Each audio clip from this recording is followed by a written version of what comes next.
commercial, but quickly let me introduce you to what the conversation is going to be about. Now, we know NLC today, of course, are supposed to embark on their protest, and the police officers have been deployed, but that's not what we would be facing or discussing now today. While that is important to a protest against insecurity by the NLC, there was also another event that took place, and it was a book launch. From Soldier to Statesman, The Legacy of Muhammadu Buhari. It was written by Dr. Charles Omole. Now, that book launch took place at the State House Conference in Abuja, attended by high-profile individuals. President Bola Ahmed Tinubu was there, unveiling of the book, and a lot of good things were said. But what caught the attention of many was what the wife of the former president said, Aisha Buhari. She revealed a few things about her husband's death in 2017. She said her husband's 2017 health crisis, not death. His health crisis, she said, was due to a mysterious ailment or poisoning rather than a disruption of his nutritional routine. But she said it was not due to any mysterious ailment. It was not due to poisoning, but a disruption of his nutritional routine. So she said that the former president had a diet routine, and she explained that she had a specific tailored meal and supplement plan for him. Vitamin powders, specific proteins, and oil, which had kept him stable as an elderly man. Now, she alleged that powerful individuals, whom we today refer to as the Cabal, took over his private lives and stopped this routine. Then comes the poisoning rumors. She also said that the aides planted suspicions in the late president's mind, telling him that his wife, Aisha Buhari, was trying to poison or kill him. She even went on to say because of that, there was a breakdown of trust, which was caused by this gossip. Upon these suspicions, because of the rumors that were spread by the aides, the president at the time even briefly believed that she was a threat to him. Remember, there was plenty of who were asking questions from outside with how the first lady was being treated, and everybody was asking questions. She were not even seeing her at one point. The last time we heard really from her was when he said she belongs to the Azar room. Remember, in that conference he went for. Afterwards, we were not seeing or hearing anything about the first lady. Questions were coming up. There were talks of Cabal, and the wife of the president was nowhere to be found. There were talks about how she was being malhandled, a lot of things, rumors at that time. Now she's beginning to, for many would say, put some form of truth to those rumors, that these things were actually, there were issues in the Aso Villa at the time. Well, she noted that for a period of a week, the late president began locking the door to his room to prevent her from getting access to him. In fact, when she was talking about the other room comment, she clarified that she actually found the remark funny and said it was a form of humor, which it was, common to her husband. Even at the time when he said it, although people felt like on the platform that he was, that wasn't a comment he should have made. But if you understand the humor side of the late president, which many have alluded to, then perhaps you would have understood what he was trying to say. But some of these things that she have said have raised a few questions, and one of the questions I want to ask is, should this call for some sort of investigation into the aides that worked with former President Buhari, now late? Should this bring about questions? Should people be investigated? Because there were even talks about corruption, people describing those that were his ministers should be jailed, that many of them were so corrupt. Should an investigation happen? In fact, should we even have, because think about it, we did not really get a clear, detailed report as to the cause of his death, except for what we're just told. With what the wife is now saying, should we even have an investigation into the actual cause of his death? After the break, we'll go to the phone lines and get your thoughts. In the meantime, on Facebook at Nigeria Info 92.3 PH. That's the handle on Facebook. Go there, drop your comments, or use the WhatsApp number 0809-030-6416. Does Aisha Buhari have a point? Should we look into what she said? Should the circumstances around the death of the former president be investigated? Should its aides be investigated? These are very critical questions that need your response after the commercial.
thoughts. You heard the comments of the former First Lady Aisha Buhari as it concerns the health of late President Buhari.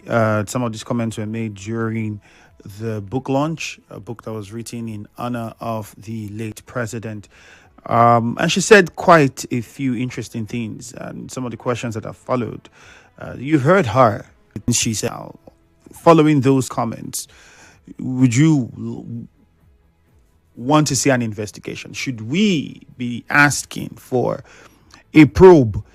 Perhaps the aides that even worked with the former president, the circumstances that she described that led to the deterioration of his health, that led to his health deteriorating, should those things be investigated, or is it just going to be left within the space of, it was a book launch? 0817-923-0002. Good morning, Nigeria Info. Good morning, Ifiemi Andrew. Yeah, good morning to you. That's okay. I'm calling from Ubumi. Okay. Ifiemi, if I may ask, when did the former president's wife started seeing something unfair in her husband's health? And how did she observe to reason if her husband's age should be interrogated or investigated? Because if you ask me, she is the one to give account of her husband's health. I don't know if you're understanding me. I don't know if you listened to what she said as well. Because if she really brought up this issue, that is to say, she is now letting the nation to have concern over her husband's death, whereas she is the person feeding her husband. Even if she is not the direct person, but she has the position to know what her husband's age should be giving her husband, and not.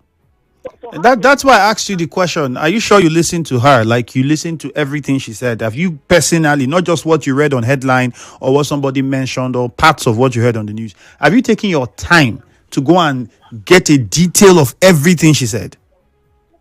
Naturally, and we are talking about marriage. No, it's not. We're talking about the question I asked you. Have not answered. Please just answer that question. Have you taken your time personally to go and get details of everything she said, or you are speaking from a place of what you expect in marriage, or the little things you saw on social media, or the few headlines you read? Some answers, some questions to be answered. Thank you very much. All right, so go listen to everything she said. I think it would answer your concerns that you just raised. Nigerian Info, good morning. Hello, good morning, Nigerian Info. Good morning, Ifiemi. You're welcome. Go on, please. Compliment of the season. I wish you the same, my friend. I wish you the same. Yeah, my name is Chief Comrade. I embrace. Mm. The former president wife can 10 years, nothing comes out. So, if not, from a statement, there is every moral reason to bring those people to book and ensure that our law enforcement agency carry out holistic investigation on them and report to the presidency. But as we speak, the law enforcement agency didn't hear what she said. You can say it inside a bedroom. So they are waiting for somebody to order them before they carry out investigation. And that is the modus operandi of the law enforcement agencies in Nigeria. Because they wait until they are at that point and they go and look for this person before they will move out. If not, there is every tendency that they should be able to bring the corporates to book. I remain Chief Comrade, I am there. All right. Good morning, Nigeria Info. Hello, good morning. We lost that call. Good morning, Nigeria Info. Yeah, Andrew, good morning. Yep. I'm from Nkoro. Go on. Andrew, I want to tell the first lady that is a family issue. When they are enjoying, they didn't come to radio station or come on air and tell people. We are facing a lot of problems that our husband put to us. My brother, we are facing problems. People are dying in country. So this matter is family matter. It's not come on air. When she's enjoying with her husband, traveling up and down to everywhere. They didn't come and tell us. So they should allow us to rest. Let us face our problem that our husband put into us. Thank you very much. God bless you. Good morning, Nigeria Info. So, good morning, my brother, man. My name is Good News. All right, good news, go on. I think if you have been following this Aisha and the former president, Buhari, you see that that woman has been outspoken. She had wanted the change mantra to really begin from her husband's administration. You remember sometime she was the only one that had the guts to go to the national hospital. After everything, she said that national hospital does not have paracetamol. And syringe. You remember? Yes. How many presidents or presidents' wives could speak like that? She was saying it not because she wants to bring down the husband's administration, but because she wants people to change, to do the right thing. Instead, they started cajoling her, spoiling her before her husband. And the worst thing that will happen to you, as we are there, if you are married to your husband, to your wife, and you have good children that you have stayed for years with, the worst that will happen to you is having wicked gossipers close to you. They will gossip that your loving wife to the extent that you will reject her, not knowing that this is the wife that you have been with for years. And these persons will do these things. This is how they did to Mr. President Buhari. And again, knowing that he's the kind of person that feels that my ex will walk, and they believe they're telling me the truth. Knowing that they want his condemnation, his destruction. Look at who. All right, we don't have a lot of time. Thank you. Let's also to add, remember the first lady was one of the persons that cried out about the cabal controlling her husband and the government. After she made that cry and came out and said that and all of that, it was after that time that we almost no longer saw the first lady at any event. We were not seeing her at events. She wasn't talking anymore. In fact, one time they said she was not even in the villa. Several rumors were spreading back and forth, up and down. Nigerian for good morning. Hello, Mr. Ifiemi. Good morning. Go on. My name is Chimadik. I'm calling from Mokuta. Okay. At this point in time, I would want to beg the first lady to allow her husband to rest in peace. If she wants anything, she should make it official. If she makes it official, call names, then maybe investigation will take place. Not making things as if maybe you're dragging one thing or the other. The issue is that your husband is not just your husband at that point in time. He became a public figure to everybody. Before a man begins to lock his bedroom for his wife, you should understand what it means. It means that he has been opening it for her, and maybe she has been going astray. And he has some things inside that bedroom she shouldn't see. So she would have been outspoken that time. She would have told people that I'm not in my bedroom again. You understand what I'm saying? But right now, we are facing some other issues. If she wants anything, let her go and make it official. Before people, let them put my husband's death and his health. After all, the man hasn't been well since before even attend the position of a president. That's not true. Chimadike, that's not true. Thank you. Because before he became president, he said he was well, he was strong, he was healthy. The APC said it. Everybody who was supporters of the president at the time from the party and said it. They said he was well. Remember very well the questions around his health that came, and all the reports that came afterwards was that he was in good health. So saying that he was not well before he became president would be not correct. That's how much we can take. Thank you very much. A commercial is next, and then Hello Port Harcourt follows with Jude. Good morning.